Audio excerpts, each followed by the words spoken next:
Right, in this video I'll be showing you how to do an oil change and just basic maintenance on your CRF250X. This also will apply to a CRF250R from years 2004 until 2009.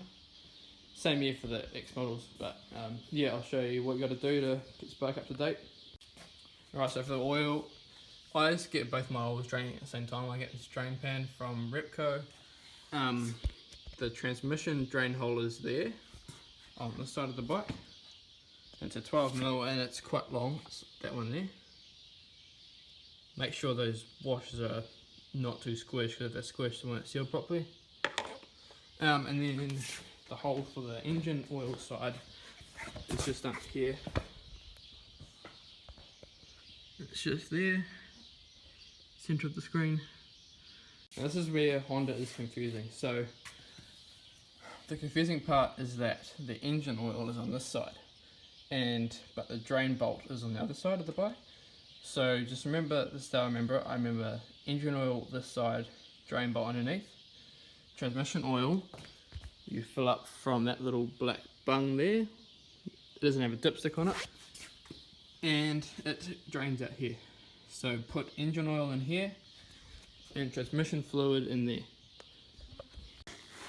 Now the engine oil I use is this Bel-Ray synthetic ester blend. This stuff's great, really good stuff. For the transmission I use this SAE 80W85. This stuff is great. I used to have a bit of clutch slip when I used this stuff and it went away, so it was great. Oil filter, this goes just behind there. This is a KN116 oil filter, and this fits Honda's. And then obviously you'll need the oil jug. I've got a 1 litre oil jug. I've got 3 little, ranging from little to large funnels. They're handy for the transmission because the bolt for the hole for that is quite small, so I use the smallest funnel. Alright, first thing I want to do is drain your oil. So just undo both bolts and just let them drain. I let mine drain overnight. It's been 2 days since I drained it and it's still dripping. So alright, next thing you do is you want to put your drain bolts back in. Make sure they're not too tight or you will snap them. Funny story, I once snapped a drain bolt because I thought I was loosening it and I was actually tightening it. And half of it ended up stuck in the drain bolt hole, and it was like the day before a ride, so I had to, it was the morning before a ride, so I had to hastily go down and get a reverse drill bit to get it out. But luckily it didn't end up in the engine. After you've put your drain bolts back in, you can now take off this case saver, little 8mm bolt, and take off these 2 bolts for the oil filter.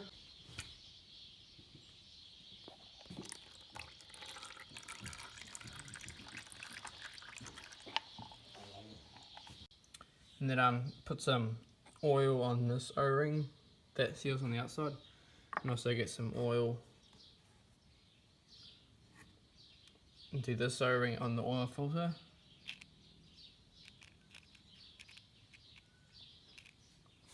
Should be a good amount. And then this is the order you do it. You put the O-ring side facing outwards, so on this little shaft, and then you put the spring in the hole. And then you can put it into the oil filter housing. Yep, the spring's working, and then it's 2-hand job, you gotta hold that and put screws. Yeah, there's 2 screws. The top one is always the longest one, and the bottom one's the shorter one. Next thing you do is you take out dipstick. I just chuck it for big. And then so for the engine side, this side goes to the engine, that stuff. Put 700 mils of proper oil. I've already got 700 mils.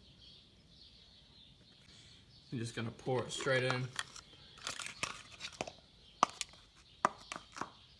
It actually says 690 mils, but 700 is fine.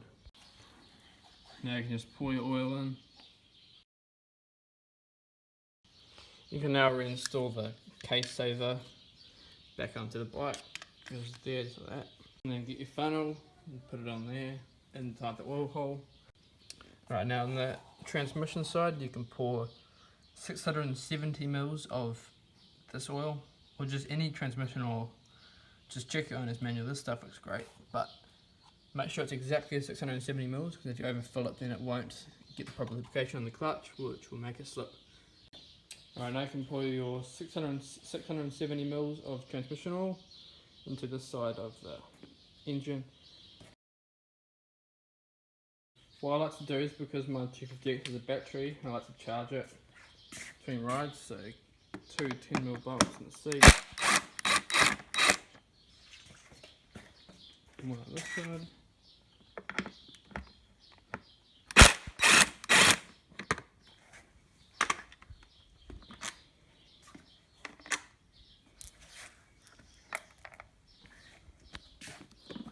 Seat comes off.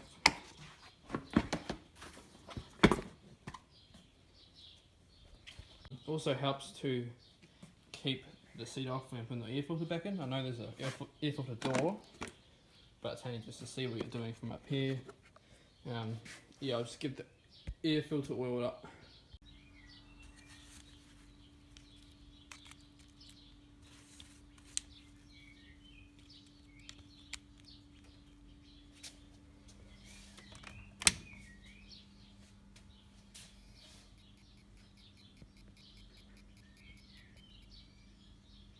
Alright, so to do my air filters, I always clean them in mineral turpentine because it's a lot less harsh than like petrol or diesel.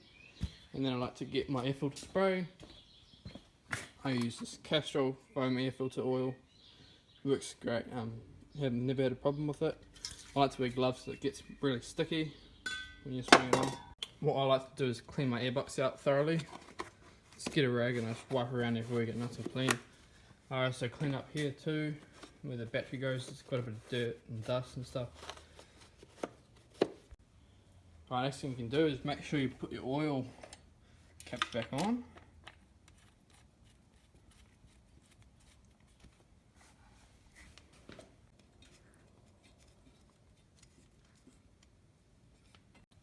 Next thing I do is I like to spray my foot pegs and stuff with CRC. It's just to, keep them from rusting and seizing up. So I just put a little bit top on the cap, and same way with the spring, same with the brake pedal. This isn't necessary, this is just what I do. Kickstarter spline.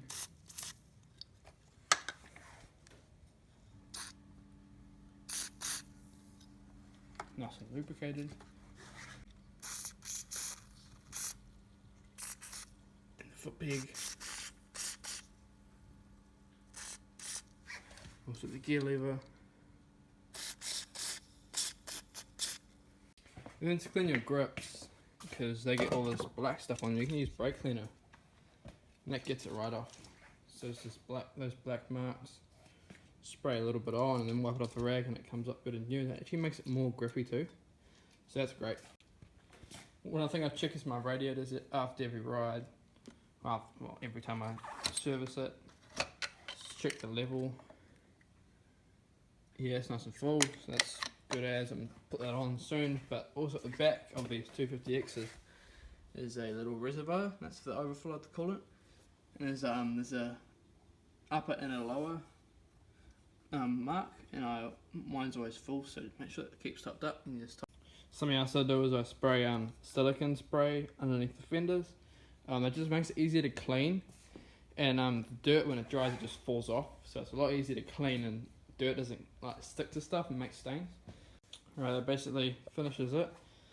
I put the air filter in. I'm just going to keep the seat off for now while the battery charges, but I like to start the bike up and get the oil circulating, just so I can see if I need to add any more. Just check the dipstick. The way on these Hondas you check the dipstick is you take it out, wipe it, and then you put it back in, but don't turn it in. You measure it with like that. You bring it out, and if it's in between the two lines, then it's sweet as.